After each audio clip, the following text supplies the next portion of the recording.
Hey everybody, how's it going? Andrew here, and I just wanted to give a quick shout out to Unfold Games Awards. So for those of you who aren't familiar, Unfold Games, they made the game Dark, and now they have their own games event. And it's really cool and provides an awesome opportunity for indies specifically because they have over $170,000 in funding and prizes. And even better, all entries are free. An important point to make, though, is it is indie specific, and how they define that is simply that teams don't exceed 10 people in size. Now, there's a lot of other information and details to make sure that you're eligible, so it's important to go to the site, unfoldgamesawards.com, to see that you're eligible. They have some great sponsors such as Intel, Unity, Pixelogic, and a lot of others, and their jurors comprise of people from the AAA industry, veterans, big content creators, and so many more. And it's important to make note that the deadline is March 15th, 2021. So make sure you get there, you submit your game, and take advantage of this huge opportunity. And if you're listening to this after March 15th, no worries. Just go to this site and make note of when the next event's going to be. So again, unfoldgamesawards.com.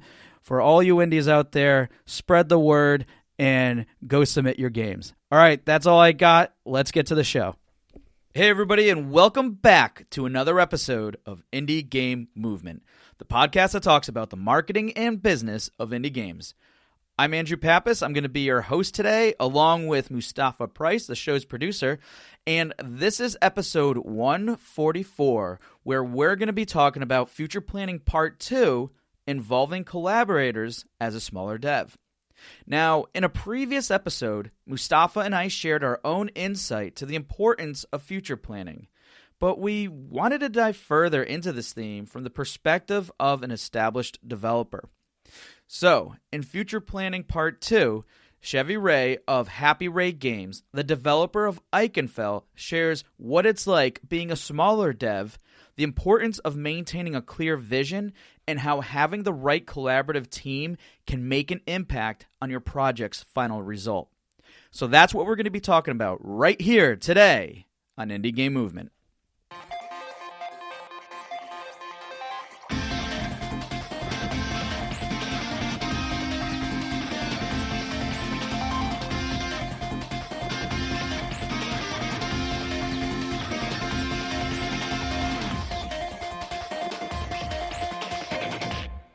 Hey everyone, and we're back, and today I have a great guest with us. Mustapha and I are really excited. But first, Mustapha, buddy, how's it going, man? Anything new? Hey, everything is going well on my end. I actually just finished chopping up some video for a video I'm doing on Fire Emblem Three Houses, and it has been brewing forever, and now I'm putting that out, so I guess by the time this goes up, it will already be out. So excited about that. But otherwise, just putting together the show, and I think we've got a pretty exciting one for you today. Awesome. Yeah. And you know what's funny? You said chopping, and immediately I thought you were going to say wood, because it's just been so cold here in the Northeast.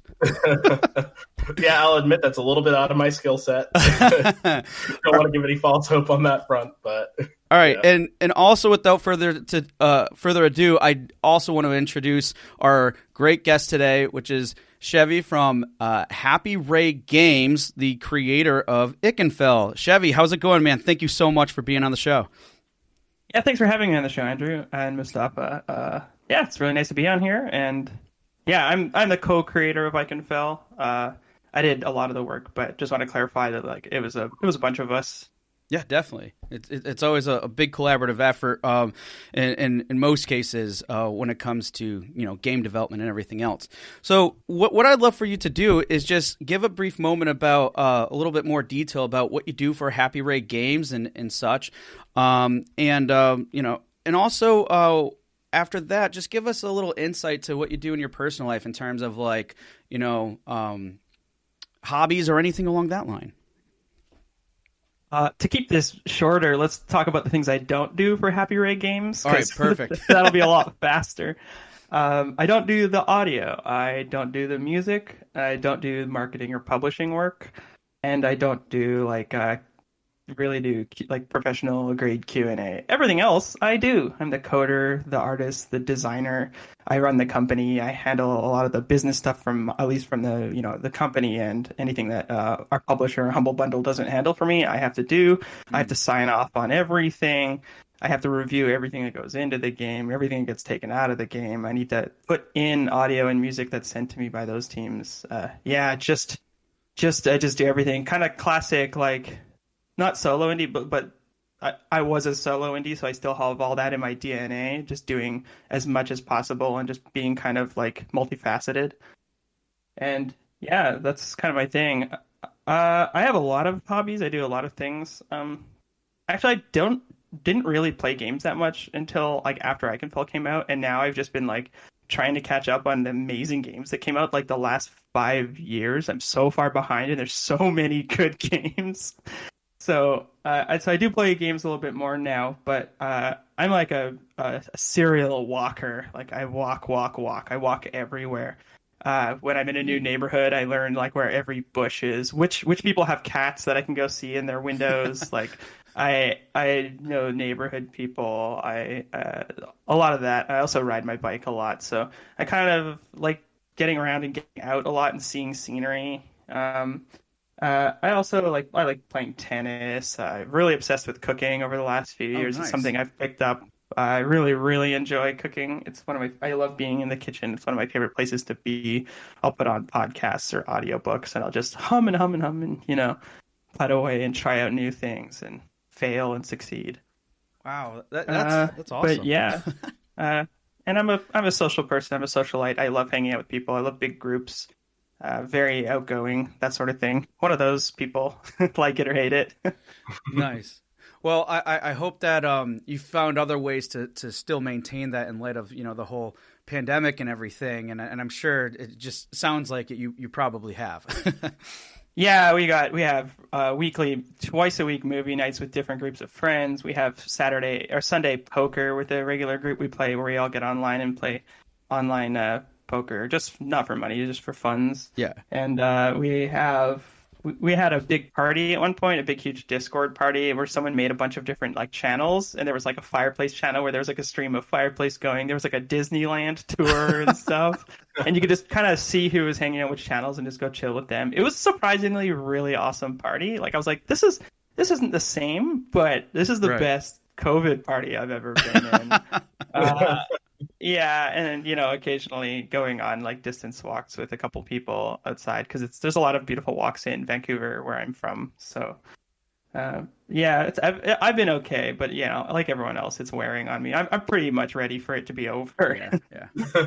Well, until that's the case, I have a suggestion for you to maybe try out for like a new type of game. So some childhood friends of mine, we finally got together on a Zoom call last night.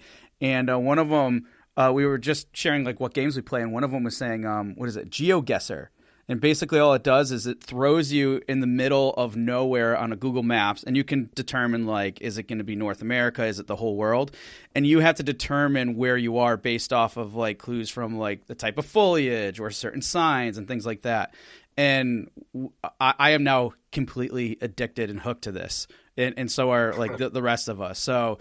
That's definitely a fun one. Popular. Okay, yeah. So if you haven't done it already, and if anybody else is looking for something fun to do and still getting that sense of travel without going anywhere, that can definitely maybe hit that need. So, all right, great. Well, thank you so much for sharing all those details and stuff. And it's just it's kind of inspiring. I want to go like cook some food now. So and go for walks. I definitely need to do more of that. But that aside, we're going to get to know you a little bit more, and Mustapha's going to do the honors with that as we get into our Q-Box round. Oh, sorry, Mustapha, and just real quick, I wanted to remind people, if you're not familiar with the Q-Box round, it's simply a series of random questions that we're asking Chevy here. So, just to kind of like get to know him a little bit more, even though he's already super personable. So, Mustapha, I'll let you take it away. Yes, I'd be happy to. The questions are almost completely random. I did draw a little bit of context from the Kickstarter page to kind of cater them a little bit. But this is just kind of a general one. What would you say is your favorite meme? This could be like an all-time thing or even just like a current one that really is just working for you. Okay, so there was this wonderful, wonderful moment in late 2018 where basically for a week, everybody kind of collectively agreed to meme about moths. Do you remember this? It was beautiful. It was all just goofy memes, and it wasn't like, you know, the like, is this a butterfly or whatever. Those sort of memes are usually goofy things, but with very kind of serious subjects. Like it'll be about like politics, or it'll be about someone's like livelihood, or it'll be about there's kind of serious stuff under a lot of memes because those are the things that we all share. But this was actually just making fun of moths. And stuff moths do, and it was wonderful. It was so great, and it had this really scary. It was all the memes were done with this very scary photo of a moth. Oh my goodness! And I just loved it. It was like it was great, and I just wish that would come back, or I just wish I'd go back in time and do it again because that was awesome. Yeah, and until you mentioned that, I'd like completely forgotten about it. Yeah, and it wasn't a meme, but there's this video of Kermit and Cookie Monster. I like it already. Basically, Kermit is like trying to like explain something to Cookie Monster, and Cookie Monster's just answering all the questions with like cookie related stuff. He just thinks everything's a cookie, just being Cookie Monster, like one dimensional. And Kermit's getting like really fed up with him, like very annoyed, like because he's just like, stop answering cookies. But someone made a slow motion version of this video, and every time I watch it, I cry. Like my gut hurts and laughing so hard because Kermit already sounds hilarious. Kermit and Cookie Monster in slow motion was one of the most fabulous things I've ever seen, and I just laugh my butt off at that every time. Just, it's not a cookie. It's just I can't even do it. It's so funny. Just look up Cookie Monster Kermit slow motion and just have yourself a great time. Yeah, I'm gonna put that in my notes here. So next question, kind of along the same vein, do you have a favorite animated movie? Oh god, I love animated movies so much. If you saw my Kickstarter, anything I tweet about, you know I love animated films. It's very hard. Right now, this is recency bias because it just kind of came out recently, but it's also amazing, is Wolfwalkers.